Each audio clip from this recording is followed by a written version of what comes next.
May it please the viewers, my name's Rich Schoenstein, and I wanted to talk about the indictment of Letitia James, the New York State Attorney General. I hold that in my hands. It is a 4-page document, not really, 3 pages plus a signature, and I thought I'd go through it and break it down so we understand exactly what she is being indicted for, and then we can talk a little bit about it in that context, all right? So this indictment is brought by the United States of America against Letitia James in the United States District Court, Eastern District of Virginia, and we'll get to why it's located in Virginia. It is signed by Lindsay Halligan, who is the recently appointed U.S. Attorney for the Eastern District of Virginia. Recall, she has no prosecutorial experience whatsoever, no significant trial experience as far as I know.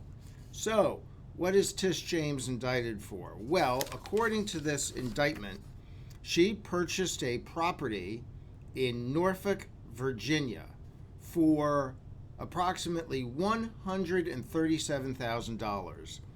Financed with a mortgage loan of approximately $109,600 that was funded by a bank and backed by Fannie Mae. So that is a $109,000 mortgage loan. That's what this case is about. According to the indictment, the loan was originated with a second home rider, which required James to occupy and use the property as her second residence.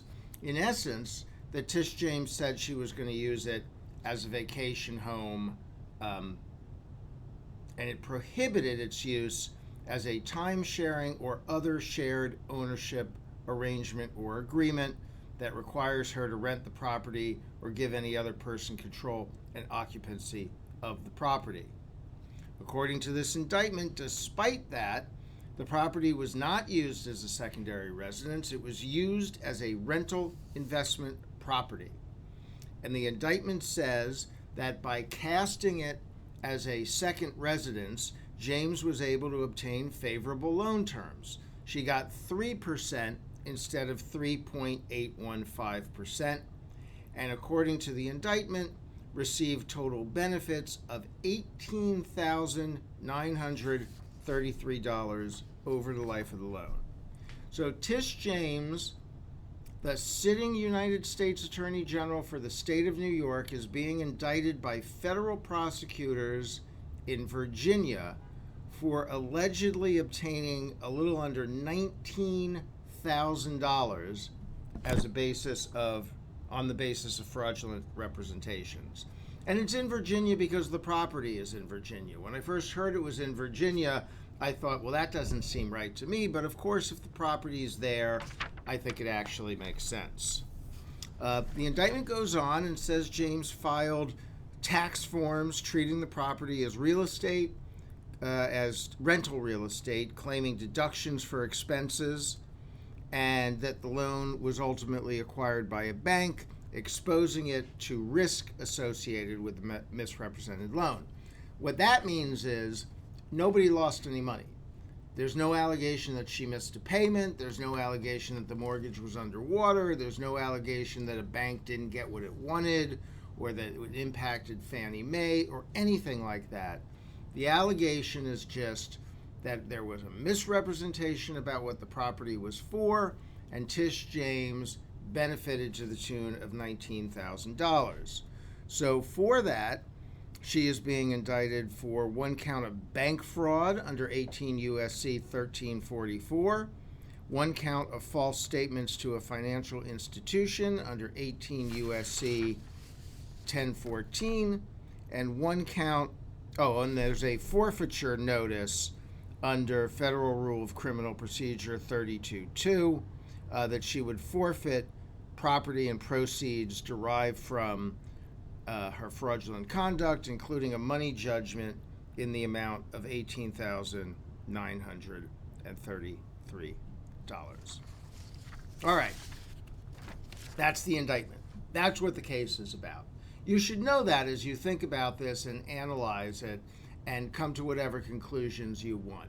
This is a prosecution about a mortgage on a vacation home or a second home, or maybe it was a rental property, and the allegation is that there was a $19,000 swing because of the way the mortgage was presented.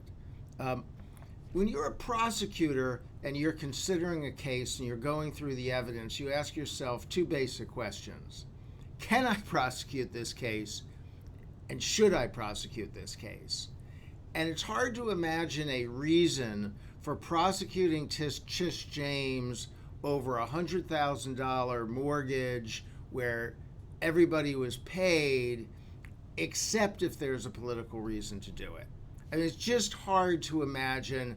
I hear people saying no one is above the law, but I would challenge you to find me anybody else, Republican or Democrat, but especially Republican, who has been indicted in federal court for a $100,000 mortgage loan on a vacation property or a rental property.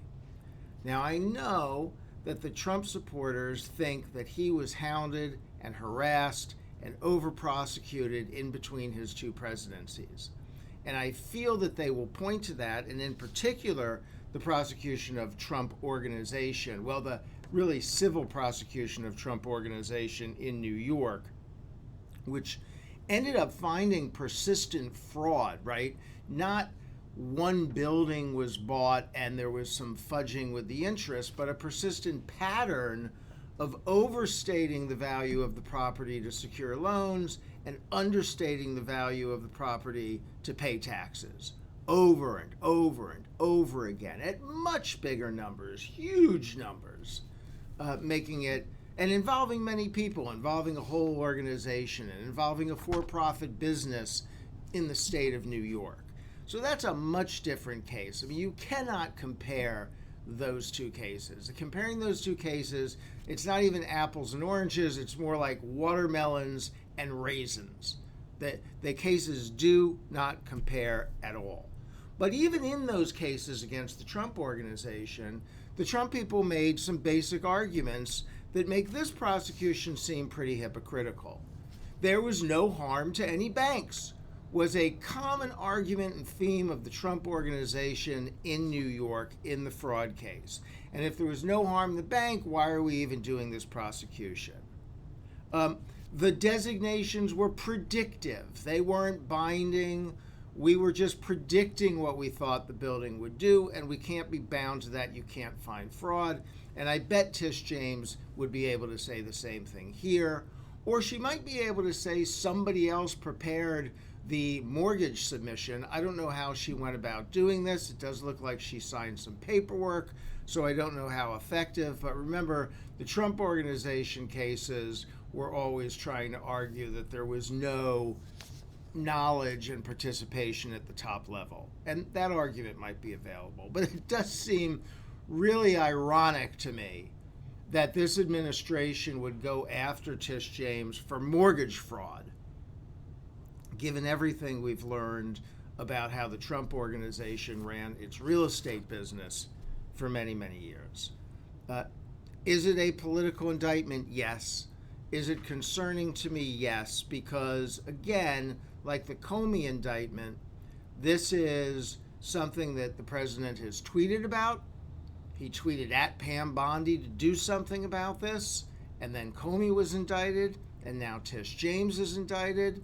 In the Eastern District of Virginia, the U.S. Attorney didn't want to do these indictments and was pushed out and replaced with somebody who frankly doesn't have the experience to be in the office of U.S. Attorney. Just does not have the experience. Forget about politics. I know when you win an election, you get to replace people, but just fundamentally does not have the experience. And that concerns me.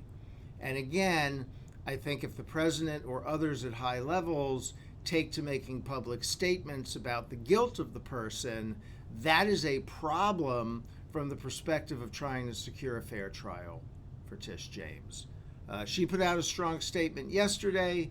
She says she's going to fight this. It does appear she's a fighter by nature, so there's much more to see. I don't know that this prosecution really has legs. It's impossible to imagine her ending up in prison over this, given the level of the allegations and what's involved. You just don't see that happening in situations like this. There could be financial repercussions if she's found guilty. That seems to me the most likely result. With anybody else in a non-political situation, this would be pled and resolved. Some payment would be made and it would be over. But it is a political situation, so we'll keep looking at it. All right, everybody have a great weekend. For now, we are adjourned.